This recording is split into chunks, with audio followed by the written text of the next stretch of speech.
Hi everyone, welcome. I'm Sam Callan with USA Fencing and also in conjunction with the United States Center for Coaching Excellence, bringing you this interview with Jessica Lahey. Jessica is the author of The Gift of Failure, How the Best Parents Learn to Let Go of Their Children so Their Children Can Succeed. Jessica is a teacher, writer, mom, also has a law degree thrown in there, and she writes on education and parenting. We won't hold a law degree against you. And Thank you.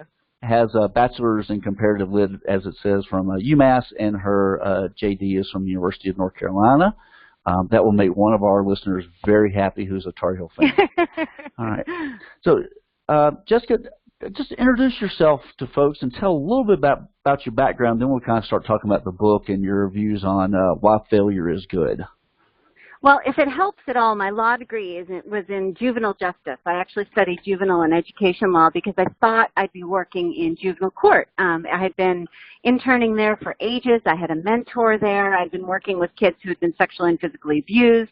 I loved that job, but in the middle of law school, I was asked to start to do a teaching job in the summer, and that was it. I was completely sunk. I loved it so much. So I've been teaching for the past 20 years, middle school and high school. And the gift of failure really came out of my experiences teaching in public and private and hoity-toity independent and, you know, public schools where you get a little mix of everything. And, you know, I started to notice that, you know, my students were less excited about learning and really, really scared of making any mistakes. And that really, I know, obviously, from the research, you know, if anyone knows anything about Dan Pink or anyone knows anything about Edward Deci, there are lots of factors there that really undermine students' motivation. But I was concerned also that it was undermining their ability to learn, and it turns out that that's true. It does, you know, lots of things we do to freak our kids out so that they feel like they can't make any mistakes really ends up rendering them less able to learn, which, you know, obviously we don't mean to do that, but that's how it ends up. So I'm still teaching. I teach in an inpatient drug and alcohol rehab for adolescents. So while they're doing their rehab, I'm their teacher. They're writing an English teacher. And I'm writing my next book on preventing addiction in kids. So that's about me in a nutshell. Fantastic. So in your book, you say, you know, you came to this view about failure later in life. You didn't always see this failure as a gift. So what changed? What was your, I mean, maybe you didn't have a eureka moment. You may have had several eureka moments. But what were some of the things that led you to go, aha, I need to change?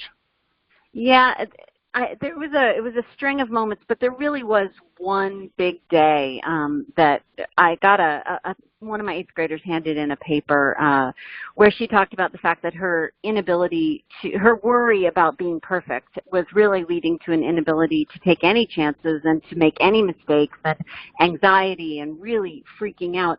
And at the same time, she admitted that all of that had rendered her, she didn't like learning anymore. It really wasn't about the learning for her anymore. It was about, you know, the points and the scores and the grades. And I knew that. I knew her really well. I taught her for 3 years in 3 different subjects, and knew her family, knew her parents and her brothers and sisters and all that kind of stuff. So the thing that really hit hard, though, was that very, you know, and I was feeling very judgmental over her parents. I'm like, oh, they've overparented her into a state of helplessness and a state of, you know, anxiety.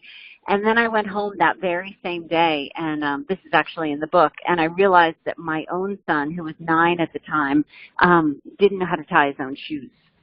And it was like a huge slap in the face where I said, you know, I couldn't be judgmental of all of my students' parents because, you know, I was doing the exact same thing to my own kid. I had out of, you know, caring, love, whatever, parented him into this state of helplessness. And it was just a moment where I realized I needed to figure this out from a research perspective. I've been a journalist for a long time, and so I know how to dig into the research and figure out what's going on, and that sort of led me on this journey toward this book. And on your journey in the book, you talk about overparenting. How do you define overparenting? For me, overparenting really has to do, it's in the literature on parenting styles, it's referred to as directive parenting or controlling parenting. I tend to use the word directive parenting because it's easier for some parents to hear than controlling. But directive parenting really just means that we're constantly telling our kids what to do next. Okay, here's the next step. Okay, now do this. Okay, now do that. And then sometimes stepping in and saying, oh, well, I'll just do it for you because, it's faster / easier / I do it better. The problem is that the research, and I'm pointing specifically at research by someone named Wendy Grolnick. She has a couple of fantastic books out about this and lots of wonky research studies that are great. The problem is that kids who are highly directed are much less able to deal with their own frustration when they face things that are challenging. And the opposite of that is called autonomy supportive parenting, where the parent doesn't hand the kid the answers, that isn't directive, doesn't do it for them, but helps the kid come up with solutions on their own, helps their kid have autonomy. And in the studies that Wendy Grolnick has done, kids of autonomy supportive parents are much, much more likely to complete frustrating tasks than their peers who have been highly directed. Kids who are highly directed are a lot more likely to give up. Kids who have had autonomy supportive parents just sort of are more able to work through their frustration. They're more able to take a breath and come at it from another direction. And so if you think about why that's really important when it comes down to education or sports, anything that requires us to have growth, the most important teaching tools I have as a teacher require me to push kids a little bit past their ability level, or to just force them to, or encourage them to use knowledge and manipulate it for new contexts. And that causes frustration because it's hard. But the only way we get better and smarter, if you've read any Carol Dweck, is to push ourselves a little bit to try these things. And if the kids who have been highly directed are less likely to be able to benefit from that, then kids who are highly directed are less able to learn and grow in school. So, that connection was something that I had never seen in the sort of popular media before, and that's what I discuss extensively in Gift of Failure. Mm-hmm. Now, the target audience for this call are coach developers, coach educators, and also coaches as well. Coaches are teachers. I mean, rather than teaching, the Pythagorean theorem, we're teaching how to field ground balls or how to, in the sport of fencing to, parry post and all the other fun stuff that we do in our different sports. What the challenge can be, I think, for coaches is that they, probably because they were coached this way, they want to jump in, and when the kid messes up fielding that ground ball, they want to jump in and, immediately tell them what to do. Right. How does the autonomy support approach that? Let's say the kid is just not getting his glove all the way down on the ground, which is how we teach people to field ground balls. I'm using that one. I figure most everybody's familiar enough with baseball. That's kind of a universal one, at least here in the U.S. So what could a coach do in those situations rather than just being that directive coach in this case and not parent? Yeah. What's funny is the whole time you were saying that, I was thinking about my niece who's young. She started wrestling when she was 8 and loves it. And at first, everyone kept talking about how great she was because she takes direction well. And at first, I think that's really, really important because, there are certain competence hurdles you have to get over in order to just, make it to the first step towards success. But towards, the thing that I had so much respect for with her coach is that he stopped being directive fairly quickly and started asking her questions like, how do you think that could have gone differently? Wow. Do you, if you had that match to do over again, how do you think you could have avoided being pinned? Or even you can even get more specific with really little kids. You could say things like, there was a moment when that kid grabbed your thigh. And that was the turning point of the match.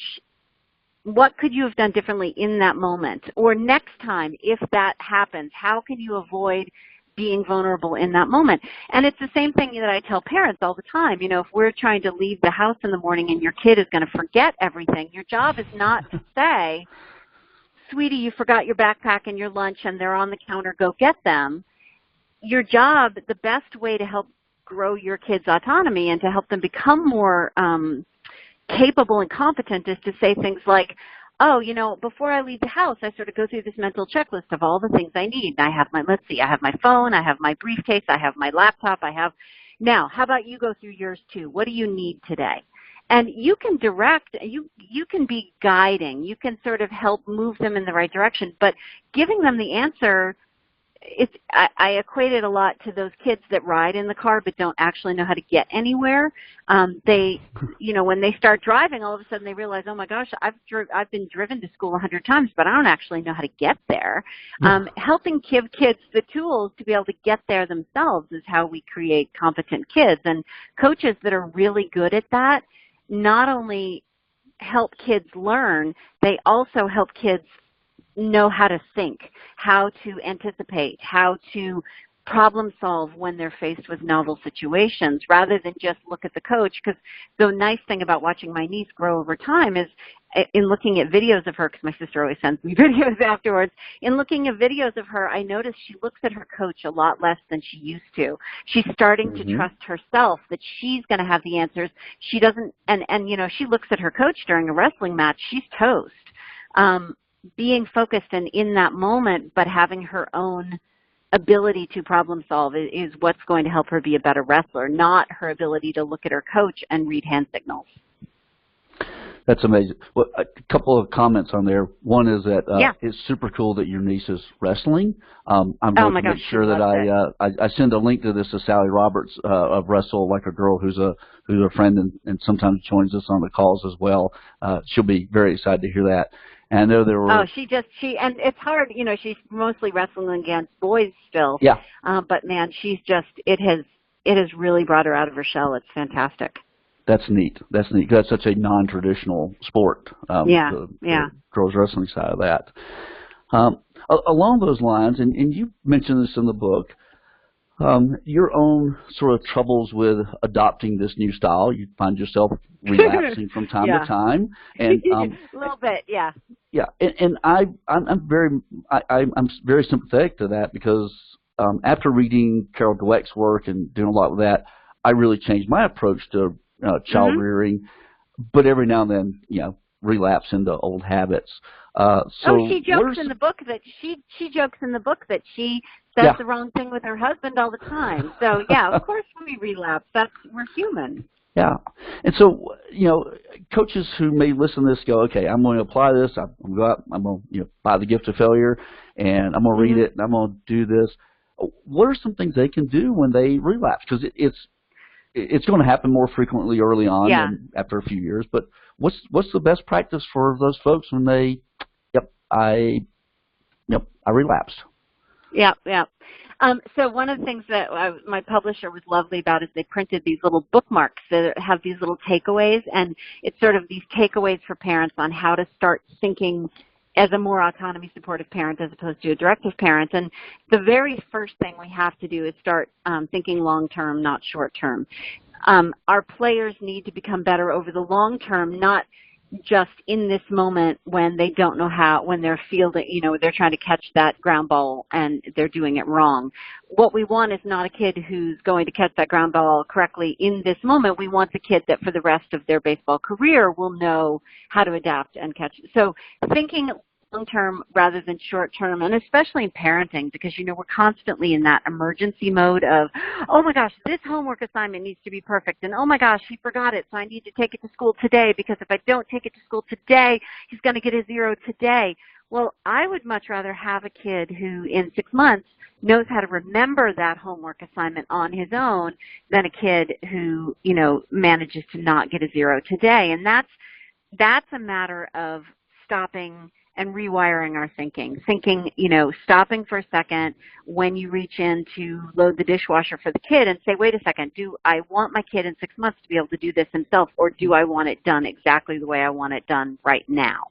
And that can be really hard, but you know, I use the analogy a lot. I travel a lot for work because I speak all over the world, mostly all over the country. And when I take my kids with me, it's really tempting for me to walk up to that kiosk at the baggage claim, or at the baggage terminal, whatever, and at the gate thing, and do all the work myself because it'll be faster. And I'm stressed out when I travel, and I need to get to the gate, and blah blah blah. But they're going to have to do that. So they're going to have to be able to walk up to a kiosk and do that themselves. And they're not going to magically know how to do it when they're 18 or 22. So stopping in those moments and saying, okay, what's my long-term goal here for these kids that are running along behind me? Is it to have more competent kids, or is it to get to the gate faster? So thinking long-term rather than short-term, always thinking about process and stressing process more than we stress product, especially with grades and things like that. You know, yes, your kid may come home with, you know, an F, although I make the joke that B- is the new F, so I guess B- is the language I should be using here. And we can freak out over that, and we can applaud the kid and call grandma and take pictures of the A, or we can have a conversation about what they did to get that grade. We could freak out and applaud them and, you know, take pictures with the trophy for winning the wrestling match, or we could have a great conversation about what went well, what they'll use next time, and what they will leave behind because it didn't work. That emphasis on process over product is not only important for sort of their growth, it's also really important for kids who are highly anxious. Kids who are highly anxious are overly focused on product, and parents of those kids. And so anytime we can bring the conversation back to process, we're going to go a long way. So long-term over short-term, process over product. Those are like the two biggies for sort of getting ourselves to a place where we're starting to think in a more growth manner. Excellent. Well, you know what, you've given me the perfect segue there. You mentioned growth, and we've talked about Carol Dweck a couple of times. So maybe the folks on this call, I'm really confident, know Carol Dweck's work, but anybody who may have just stumbled upon this, give a quick synopsis of Carol Dweck and her growth mindset philosophy. The problem with quick synopsis is that's what's gotten us in trouble with growth mindset in the past. Good point. The way, well, you know, I'm a journalist, you know, and I say to my editor, you know, I'm going to need 2,000 words to talk about this complicated piece of education theory, and my editor says, great, you can have 500 words, and it gets oversimplified. You know, the oversimplification is people seem to think is that we should always praise kids for their effort and never ever praise them for being smart, which is just stupid. And any coach knows that constantly praising effort without guidance is just a fool's journey. It's never going to work, because praising effort when the kid is doing the wrong thing and headed in the wrong direction and not getting any sort of inkling of what they're doing wrong is just never going to work. And they will stop trusting us, and it makes us terrible teachers. So Carol Dweck's work in a nutshell is, you know, I tend to synthesize a whole bunch of her research into one big example. She gives kids a math quiz. On that math quiz, she then gives their scores back, and for half the kids, she says, oh, you did such a great job. She says, you must have worked so hard. Here's your grade. You must have worked so hard. The other group, she says, here's your grade. You must be so smart. When she gives a slightly harder quiz, the kids who are praised for you must have worked so hard do a little bit better or the same on a harder quiz. The kids who are praised for being smart do the same or a little worse, which, you know, as a teacher, I find that interesting. But what I find most interesting is the follow-up research, because then when she asks those kids, you know, oh, if you like that, I have these challenge questions. Who wants the challenge questions? The kids who are praised for being smart don't want the challenge questions, because the fastest way for someone to figure out that you're not as smart as they think you are is to take the challenge problems and get some wrong. Whereas the kids who are praised for how hard they worked take the challenge problems. In fact, they refer to, you know, they talk about them as being kind of fun because they're harder. They have to work at those. Also interesting, but what I really love, and from a sports perspective, I think this is really important, when she asks those kids to write down really quickly their experience of taking these quizzes for other kids who are going to do it in the future, and to write down their score, The kids who were praised for how hard they worked did exactly that. They wrote down their score and they wrote down the process of taking the quiz and what it was like for them. The kids who were praised for how for how smart they are, wrote down the process of taking the quiz, but then almost 50% of them lied about their score and inflated their score artificially. The other interesting thing about that group is when she says to them at the end, if you'd like to take a look at some of the quizzes of kids who have taken this before you, the kids who were praised for how hard they worked look at the quizzes of the kids who did better than them because they want to learn from those quizzes. The kids who were praised for how smart they are want to look at the quizzes of the kids who did poorly because they need to feel better about themselves. So when we see kids who cheat, I mean, honestly, James M. Lang, who wrote this book called Cheating Lessons, it's really a synthesis of Carol Dweck and the research on academic dishonesty and cheating, puts it really bluntly. He says if you want to create a classroom full of cheaters, just keep telling them how smart they are and emphasize this product over process. So we create cheaters, we create liars, we create kids who are not going to take challenge problems when we're constantly praising them for the end product and telling them how innately talented they are, how naturally talented they are. And from an education perspective, for me, it's a nightmare scenario because when you tell kids they're just naturally talented or born gifted at XYZ, when they hit a point at which they start losing or failing, they're a lot less able to be able to deal with it in a constructive manner because they've been taught that maybe covering that up is the best way to handle it because, oh my gosh, someone's going to find out I'm not as naturally talented as they've been telling I am for my whole life. So Carol Dweck, as it applies to sports, as it applies to school, the more we guide kids gently, not direct them, the more we tell them, we emphasize that the way we get better is through repeated practice and trying hard and trying things that are uncomfortable for us and pushing ourselves to the next level, the more kids are likely to improve and to grow and to believe in their ability to get better and less likely to cheat. So really, it's a win-win for everyone. There's no way to talk about Carol Dweck in a very, very abbreviated manner or we'll get it wrong. So that was the shortest I can do it. No, that was fine, and I do think that sometimes her work is misinterpreted as kind of in the sports thing. It's everybody gets a ribbon, everybody gets praise, and stuff. And it's like, well, no. Again, it's the super It's more complicated than that. Yeah, like you said, the poor writer who had to write this was only given 150 words to describe years of her research. Right. And it's why Carol Dweck has had to go back and start writing articles about the misinterpretation. It's why Angela Duckworth has, when her book Grit came out, I was talking to her right before the book came out. She was sort of bracing herself for the fact that this is, you come up with an idea and it becomes part of sort of the popular vernacular. It gets twisted around and oversimplified, and there's not a lot that the Carol Dwecks and Angela Duckworths and the people like Gift of Failure gets misinterpreted all the time, and there's not much I can do about that except be out there talking about it all the time. And I'm going to come back and ask you a question along those lines towards the end here, but so you do include a chapter on youth sports in your book, and that's a part of what drew me to it. It pushed me over the edge into picking it up. And good. Well, again, that's sort of what it's why I get paid. My day job here. So, what do you see happening in youth sports? And then we'll kind of jump off from that as well.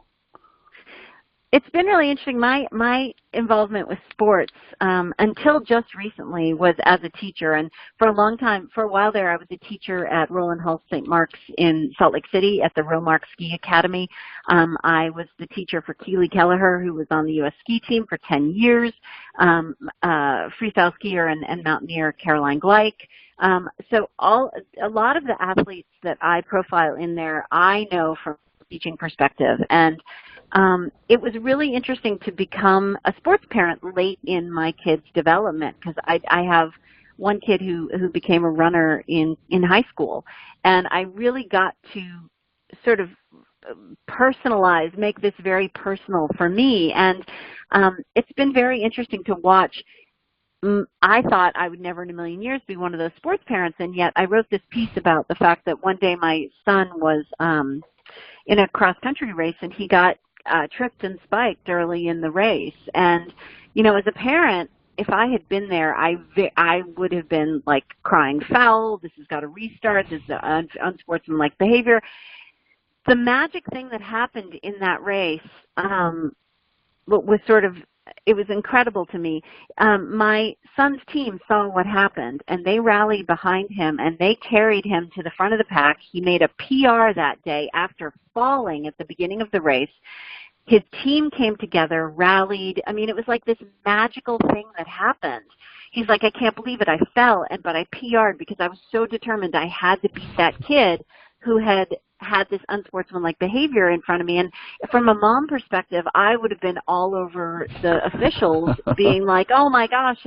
And yet that's the worst thing I could have done in that moment. I would have robbed my kid of that incredible experience with bonding with his team and learning what he's really capable of. And we're not a real huge sports family, so never in a million years did I think I would be in that position, but there I was. And, I think, unfortunately, what I speak to coaches all over the country, and what I hear a lot of is kids being robbed of that experience of figuring something out for themselves, or, the ability to learning how to talk to a coach in a constructive, self-advocating manner. My I've had bad coaches too, and when I talk to kids who have coaches that, don't notice when their athletes are really suffering, and when their athletes are really on edge, and when the parents are really on edge, that it's hard to balance, all of these shared goals. And your goals are obviously as a coach to create a winning team, but you also have to have these long-term perspectives on long-term development of kids. And I don't think anyone gets into coaching kids if they only care about the sport. I tend to be a little idealistic in that sense. I think it would be a nightmare to work with kids if you don't actually care about kids. So my hope is always optimistic that coaches are in it for that. But what I definitely hear, especially from volunteer community coaches, is that they're done. They can't take it anymore. Coaches that have been volunteer coaches that have been doing it for a long time, come up to me all the time and say, this is going to be my last year. I can't. It's gotten too intense. This is a volunteer position. There's no reason for me to do this anymore. And I hear that from teachers. I hear it from coaches. It's a terrible situation because we need those people. We need them desperately. Yes, absolutely. As those of us who work in the sports world and understand that, and the problem is for a lot of people is, and I run into this in people in my world in fencing, is like, well, all you care is about winning medals at the Olympics. And I'll tell them, I've worked with the highest level athletes. I've worked with Olympic medalists as a physiologist in my old life. Mm-hmm. I said, I've been there, done that. I'm really more interested in every kid having a great experience, and kind of one of the things that we are banding about as a term, as many kids as possible for as long as possible to have the best experience possible. And and doing that, and most of our youth sport coaches out there are volunteers, and you get the one who's trying to look for the meal ticket to another level, but for the most part, they're doing it out of the love of the game. They want to, have the great experience that they had, but I think we also need to help them learn, to how to work with kids in that. An 8-year-old is not just a smaller 16-year-old that you can be serious with in doing that. I think luckily more and more people are talking about over-specialization. More and more people are talking about that stuff. I think it's really becoming part of our cultural discussion. Every once in a while, you hear about the middle school kid who's committed to, college. And, from a middle school, from a New England perspective, I quoted a middle school administrator at a really high level a private school in the Boston area who was talking to me about, middle schoolers' commitment to colleges, even though you're not really allowed to, doing it anyway, and then getting into a situation where they're manipulating, the system with hand-picking teachers, because then, Brown's not going to look at them if they have a C, so how do we get the kid teachers that won't give them Cs? All of this feeds itself into a really bad situation for kids. And, once you've taught for 20 years, what I have found over 20 years is that it's not the successes I had in the moment, the number of kids that got a 5 on their AP language and composition exam, that what I really care about. What has become most rewarding for me over the long term are the students of mine that have gone on to become teachers themselves, the students of mine who have gone on to not just be high-level athletes, but, for example, I mentioned Keely Kelleher. After 10 years on the U.S. ski team, she's gone on to found Keely Ski Camp for Girls, the first, ski racing camp for girls. And to me, I'm proud of everything she did on the U.S. ski team, but oh my gosh, I'm over the moon proud of her about the fact that she's decided to go on and coach and be a mentor to other girls. So I think any coach that's been in it for longer than a couple of years gets it, that the real reward is in the long term, not in the moment. And that's very true for teachers, and I think it's very true for anyone who works with kids. Yeah. So, again, you're speaking largely to coach educators, some coaches in here as well. What can those of us who put on coaching clinics and try to, sorry, if John Kessel's listening, he will beat me up for saying try. Those of us who are working to change, right, the behaviors and the cultures, how can we go about instilling in that coach who is more directive in that way to work in a different way? I mean, just as you are trying to do that with teachers, again, what can we do to help coaches learn this new paradigm? Well, I think it's the same thing that that I tell administrators about teachers who were overly worried about sort of the scores. It's that conversation about bringing it all back to process over product. And if we're constantly talking about, that's really nice that you want to think constantly about the championship, but what I'd love to talk about is the learning. And the problem is like that tends to arrest parents especially in their tracks, as if, they're constantly wanting to talk about scores and you're constantly bringing it back to whether or not the kid is learning. It's really difficult for a parent to argue that they don't care about the learning, that really they want, that what they care about most is the grade. And if they do, then, sometimes they're a long-term project instead of a short-term project. But with a coach, it's the same thing. I mean, over and over again, when you talk about the fact that, we really need to be focused on progress, our individual athletes' progress, as opposed to what their RBI is today.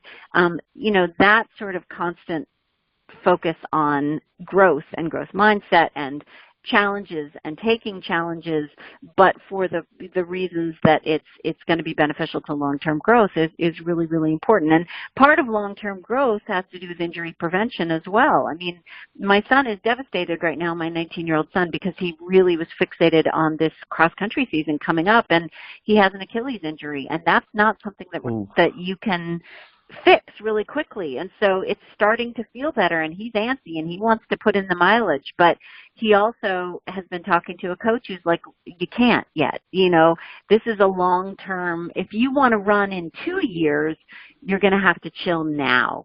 And that's, being patient in that way is, the best coaches understand patience and the best athletes understand patience. And I think having that conversation about patience be in the context of long-term progress of the athlete, and of learning as a coach, of becoming better as a coach. I think that's really an important conversation to have, because, I was talking to a parent recently whose daughter was anorexic during her high school running career, and it wasn't until she went to college and the college was really starting to talk about, 10 years from now, where do you want to be, that the conversation came up about the fact that she was underweight. And, the parents were like, we've been saying this over and over that we were worried, but the coach was not really interested in talking about things that were going to make her slower. And, you know, frankly, from a weight perspective, the coach saw, you know, being thinner as being good. I was talking to I talked to a swimmer, an Olympic swimmer, about the exact same thing recently. Her coach got her so thin that she couldn't swim fast anymore, and she just never recovered. So having those conversations about long-term growth, long-term project, long-term goals, that stuff is just so important. We can't overlook that. Yeah, and it certainly is something that's pushed under is the eating disorder in the disordered eating aspect. So what we're really talking about here in some ways is really change. And what recommendations do you give folks? Let's say somebody they've listened to this, you know, read your book, and they go, okay, I'm going to go out tomorrow and I am going to do this. What recommendations do you have for them on implementing this change from being very directive to a little more process-oriented, and a little more hands-off, maybe, is probably not the best terminology to use, but I can't think of anything better as I sit here. Well, it's funny you say that, because we were talking about misinterpretation of ideas, and a lot of people are like, oh, gift of failure, you just want kids to fail all the time, or you're one of the, you know, they see it as sort of that, you know, abandonment, you know, where you walk away and you're like, yeah, good luck with that. You know, very laissez-faire. You're successful, right. And that's not at all what I'm talking about. I'm talking about autonomy directive. And the way you are autonomy directive is in every moment that you're really just itching to put your hands in there and fix the problem, or itching to put your hands in there and just tell the kid what to do.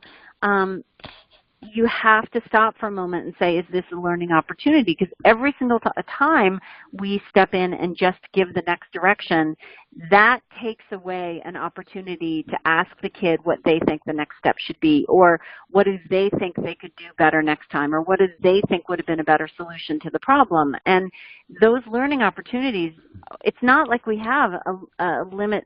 They're not limitless. We don't have an infinite number of learning opportunities, and that's how I ended up with a 9-year-old who couldn't tie his shoes, because I just figured, I don't know, he'd figure it out someday. I just, you know, that avoidance of ever getting the kid to think critically comes down to impatience, comes down to rushing constantly and having these overscheduled, you know, lives. And the major problem, especially with student athletes and kids who are overscheduled, is that when we're telling kids constantly how to solve the problem, and we're telling them we're directing all of their efforts, we take away their opportunity to build this thing called self-directed executive function. It's part of that frontal lobe process that happens later on in their development, because that's the last part of our brain to develop. Self-directed executive function is, oh, I have that goal out there, let's say, to build a tree house. But there's 17 different things I have to do, probably 70 different things I have to do before I can start building that treehouse.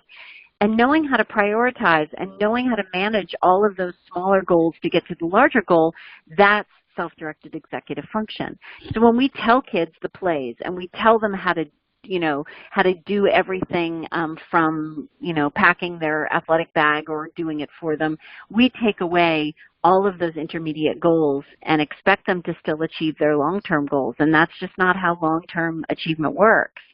They have to know how to prioritize over a long period of time, prioritize resources, prioritize time, prioritize sleep versus practice, prioritize, you know, all of their homework versus their sports. All of these things have to be juggled in life, and if we're constantly just telling them how to do it, we take away the opportunity for them to build that themselves. And you know, when you say, what's the first thing we do? I hate to say it, I'm being repetitive, but stop and think, am I focusing too much on the short term and not giving them a long-term opportunity to grow? Stop focusing on this emergency right here. Where do I want my kid to be in 6 months, 6 years, 10 years, 20 years, and giving them the opportunity to become the kind of person who can get there themselves. That's over and over again. I have to stop myself 5 times a day.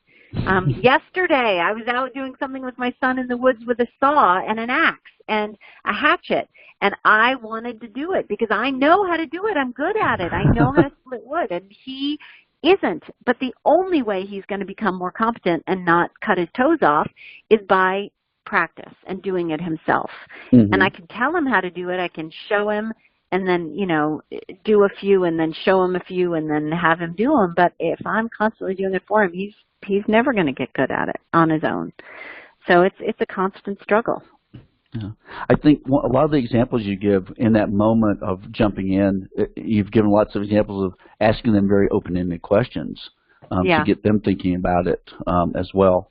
Well, one of my recent frustrations is my son, who is 13, we were traveling together and we were leaving, and it's like, okay, you know, pack your suitcase and do this. And I'm watching him pack his suitcase, and you know, your stereotypical 13-year-old boy here is just grabbing everything and putting in, including there's some dirty stuff in there and stuff. And it's like,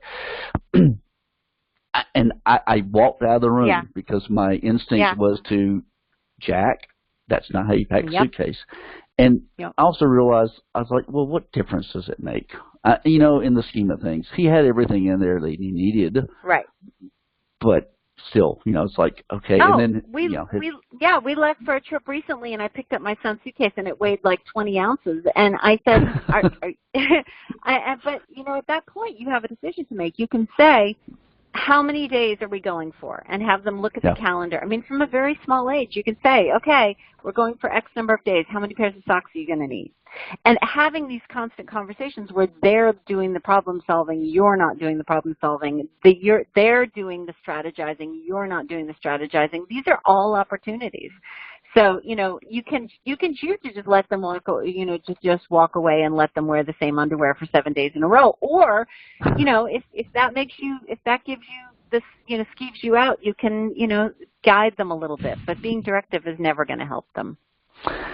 Yes, that my little bit of OCD was coming through too, and especially looking at his sister, who's 15 over here, who's rolling everything up nice and neat and packing everything away. I'm going, just look at how she does it. So anyway, I bit the bullet, left the room, and just we're fine. He has everything he needs. Well, what's really interesting is kids often learn really well from their siblings, and so there's also an amazing opportunity for your daughter to help your son, and you know, to help him problem solve if that's something that they're interested in. Yeah, the problem is my daughter's very bossy. And doesn't do that in a very. She doesn't. God, she's going to kill me if she realizes I'm telling the world this. But she can be very bossy, and she doesn't come across as I'm trying to help you. It comes across as being bossy. So, and I'm very familiar with that. Yep. It's funny because she every now and then will recognize this in herself and go, that probably came across harsh. I'm like, yeah, it did, sweetie. And stuff. But you're recognizing that it did. That's the best part of this whole thing. And so she's getting better. She's getting better about that. Yeah. I want to wrap up with a couple things here, and I want you to, as best you can, to kind of summarize. You know, you talk about failure as a gift. Kind of just, you know, in a nutshell, what makes failure? What is this gift that failure gives us?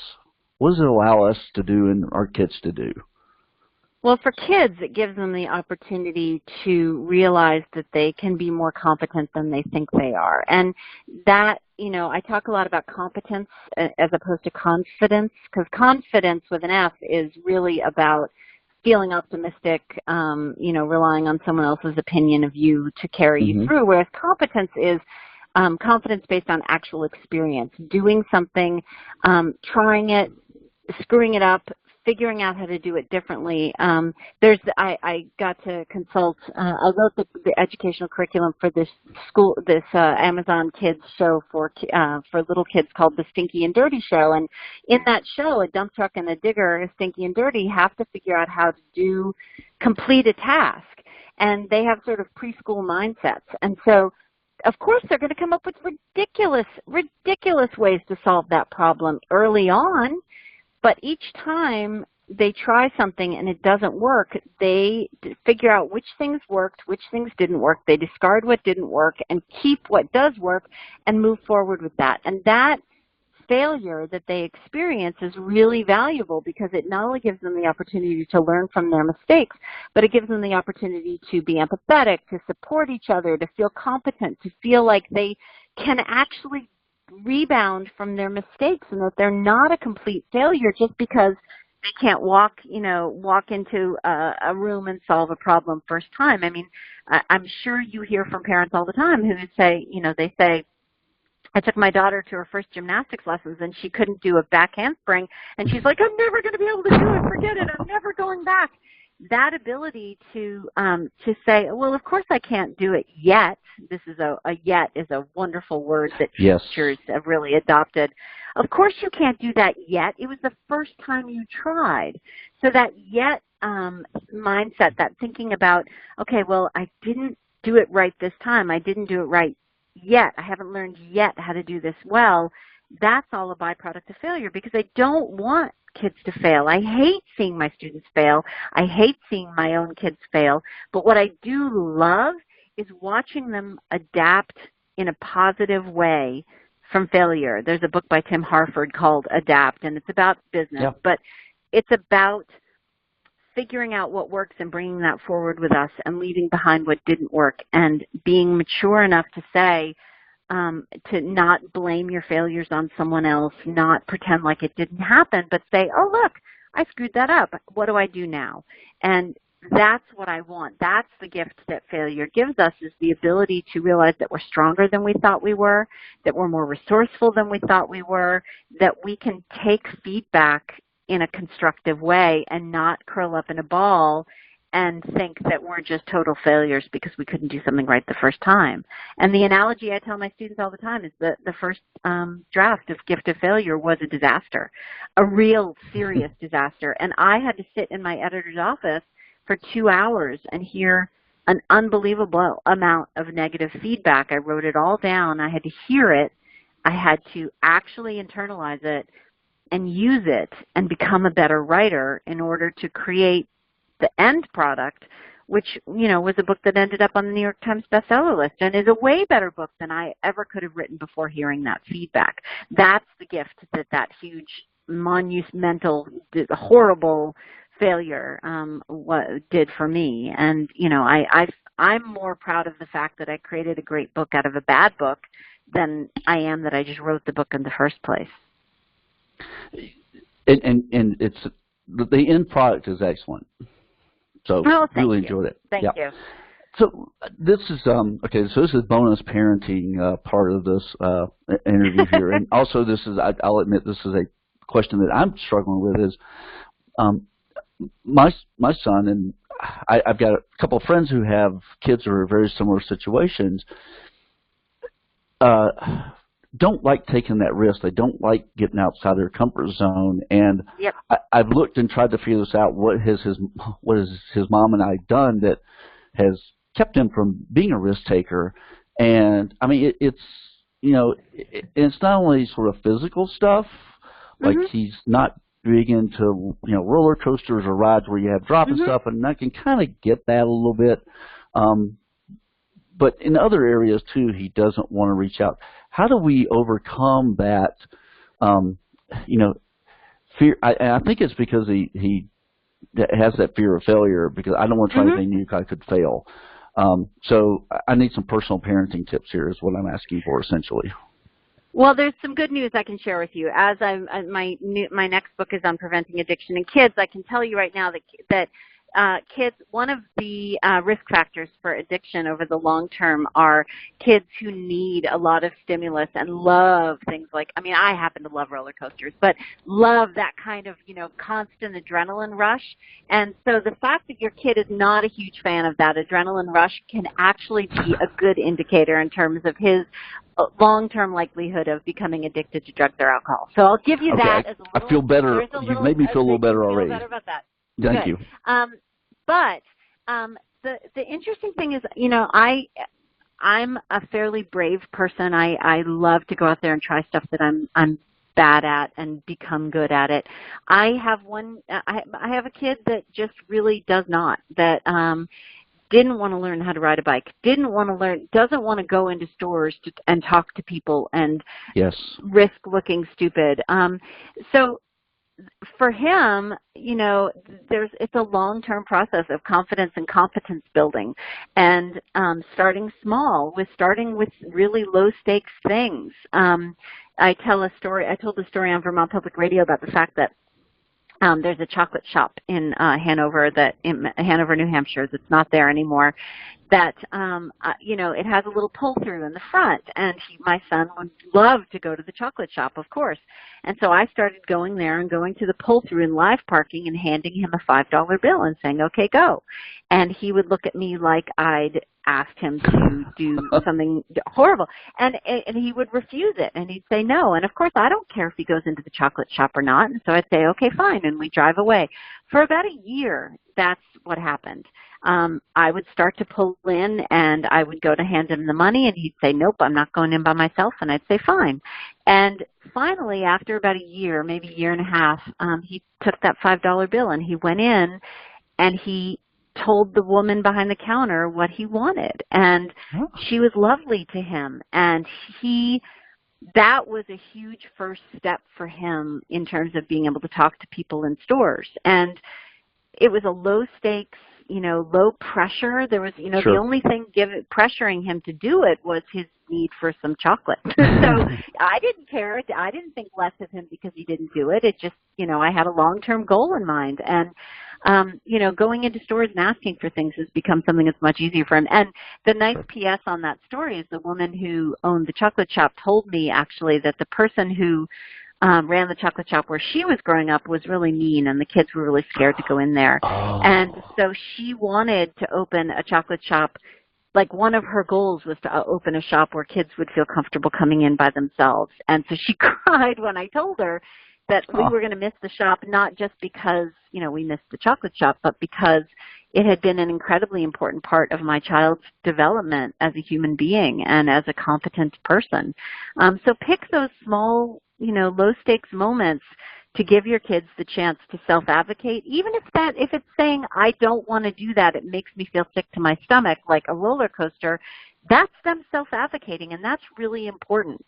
And maybe they're just not a roller coaster. My husband hates them, so, Yeah, but helping them feel brave when it's low stakes is really an important thing. And praising them not for the effort, but praising them very specifically for, I saw that was really hard for you, or I saw that was really frustrating for you, and I am so proud of you for sticking with it and finishing that task, or going into that store, or asking that adult for something.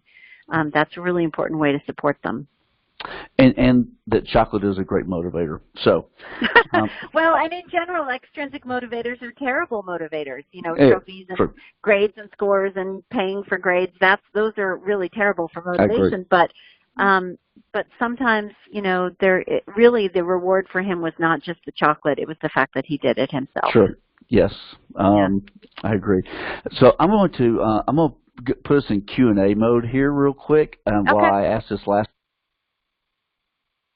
And so if anybody, I think everybody on here is still on the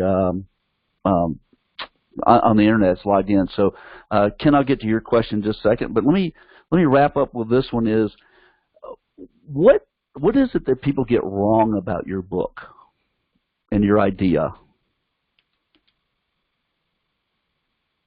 Oh, sorry. That it's laissez-faire parenting, that, my kid wants to build a treehouse and I hand him a hammer and a box of nails and some lumber and say, go at it, good luck, don't get hurt. That's not at all, what this is about. Autonomy supportive parenting is about talking through the process, talking through the goals, being there, even in experiments where parents are classified as autonomy supportive in order to look at how kids deal with frustration, the parents are present. They haven't left. They're emotionally supportive. They're there if the kid really gets stuck, and then the parents can help redirect. And it's the same with coaches, obviously. Coaches that are autonomy supportive support the kid's ability to make decisions for themselves and figure things out on their own, but they don't walk away and say, yeah, good luck. that's the big miscomprehension. I think misunderstanding about gift of failure. I think parents sort of think I throw kids to the wolves and say good luck, but that's absolutely not what gift of failure is about. It's about being supportive in the process as opposed to emphasizing the end product. Fantastic. Okay, Ken?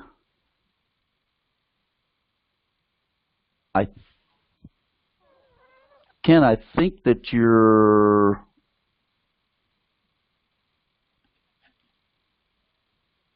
Hey, Ken, I think you're on the line.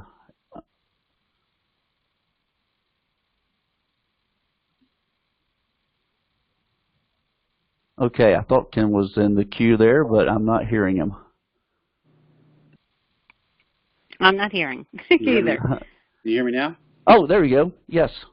Hey, thank you. Along the lines of that same question, what pushback have you got when you're working with sports organizations or teams or coach groups or anything along those lines?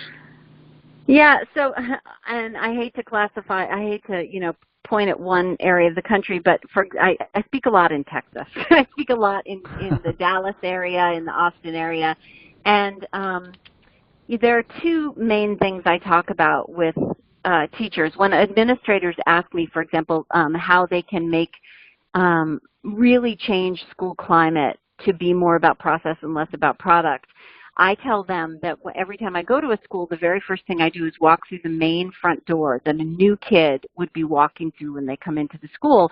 And I look around as if I were that kid, and I think, do I feel like I belong here? And schools that overemphasize, and a lot of school building plans tend to put the trophy case, for example, right in front of the front door. And so, if a kid is not a sports kid, they tend to not feel included. But of course, most schools are very, very proud of all those trophies, as they should be, and want to display them, right out front. So I get called to the mat, so to speak, to use the sports analogy, and I'm not criticizing the value of winning. I think the value of winning is an incredibly important thing. It can be an incredible motivator and an incredible experience for kids. But when we emphasize the end product or the trophy or the whatever over the process of becoming and getting better, we tend to alienate a lot of kids. The other thing in the book, I talk about one coach's experience in talking in a sort of a big informal survey of the kids he was working with. He asked a whole bunch of serious athletes about their best and worst experiences in youth sports. And when he asks them what their favorite thing about youth sports was, and their least favorite thing about youth sports, they told him that their least favorite thing about youth sports was the ride home with their parents, and all the criticism they have to go through on the way home, and that their favorite thing about youth sports was when their grandparents came to watch them play. And so when parents ask me, how can I be a better sports parent, I always say, think more like a grandparent and less like a parent. And then the pushback I get from that is, well, the coach isn't doing his job, and I feel like I need to advocate for my kids' playing time, and, that kind of stuff. And, in the end, I'm always going to say, let the coach be the coach and you be the parent, and try to think more like a grandparent. And, in places where sports are really serious business, a lot of parents who feel like they know better say, well, there just isn't time for that. In order for my kid to be the best athlete they can be, I need to also be coach. And I get that. Michaela Schifrin is from my town, and her mom is her coach, and I know Michaela, and I know her mom, and I know how her mom handles Michaela. So it can work. It's just, as a whole, when we talk about a parent's role versus a coach's role, I think those two things need to be separated. And, the pushback I get from that can be really loud. and I get that. I understand that parents think, especially sports parents, feel the stakes are really, really high. And if the coach isn't doing their job, then they become de facto coach. And I think that's a huge mistake. But that's coming from the perspective of someone who's interested in the long-term growth of, children and their mental health, and not necessarily their RBI. Yeah. It's interesting. I'm part of a group that's a working group looking at parent engagement on, how do we reduce these bad behaviors that, show up on YouTube. And, pardon me, allergies are really kicking my butt here in Colorado. Oh, no worries.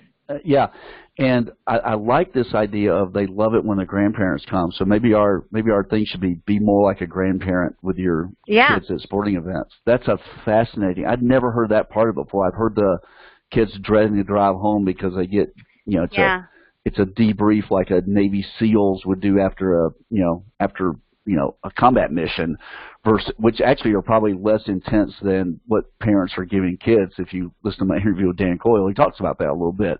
But that's interesting with the grandparent. I really like that idea. And that well, and grandparents who come to my talks, that's their favorite part, because essentially what it means is that what kids want us for is that support of just loving to watch them play. That's actually one of my if you don't know about this, there's a sports parenting website called I Love to Watch You Play. Yes. And it was started by Alex Flanagan, and it is one of my favorite websites for parents because it really gets at that being more like a grandparent and less than a parent. It doesn't mean that you don't care about skills. It doesn't mean that you don't help your kid become a better athlete, but it does mean that our primary focus as a parent is to be supportive of kids in sports and not necessarily be their coach. Yes, I agree, and probably a lot of people listening to this audience will be, you're preaching to the choir here. Yeah, the challenge is getting that message out to the people, and one of the things we talk about often, I used to be a trainer for the Positive Coaching Alliance, and I would do parent seminars for them. Love the Positive Coaching Alliance. I love them. Yes, and one of the things that was funny one of the first ones I ever did was when the parents said, that was really great, but the people who really need to hear this aren't here. And, realize you're right. I am preaching to the choir. The people who come to this stuff, and it was great that we were reinforcing that they are doing the right thing and they behave the way we want to. But, unfortunately, the, belligerent parent who's yelling at the, referees to restart the cross-country match because their kid got spiked, is not showing up at those things. And so how do we get our message out to them is one of the challenges that we're trying to figure out how to overcome. So, yeah, it's a tough one. It's because, people talk about this all the time. When I'm out speaking at schools, when I go to schools, I'll speak to the kids during the day and then teachers in the afternoon and then parents in the evening. And, it's not necessarily the parents who need to hear what I have to say that show up in the evening. They sometimes do. But generally speaking, I'm preaching to the choir. So. Yep. All right. Well, Jessica, we've been at this for about an hour here, and I want to let you get back to your house and not be. I'm picturing you sitting on the side of the road talking to your cell phone. Is how I'm picturing this. No, I'm in a friend's driveway who lives at the top of a hill, and I'm looking out over the Dartmouth Skiway. Where everyone skis in this area, but we don't have a ton of reception in New Hampshire, so I am actually sitting in my car at the end of someone's driveway. Well, I appreciate you taking that extra effort to get on the call and to share your thoughts. And thanks for writing the book. Two, thanks for taking some time here to talk about it and its relation to youth sports. Yeah. It's been amazing to me the reception the book has gotten with coaches and pastors and all these people who work with kids. I wrote this book for teachers really and parents, but coaches and pastors and volunteers and all those people who work with kids, this is, understanding how to best help them learn. As a teacher, I couldn't hope for anything more. So I'm so grateful that you reached. Yep. Well, again, thanks. And with that, I want to thank everybody who joined us on the call. And hopefully you guys will join us again in September. And Jessica, thanks. And good luck with all your house and moving and everything else that's going on in your life right now. And so thanks. And with that, everybody, we will catch you on our next podcast. Thanks.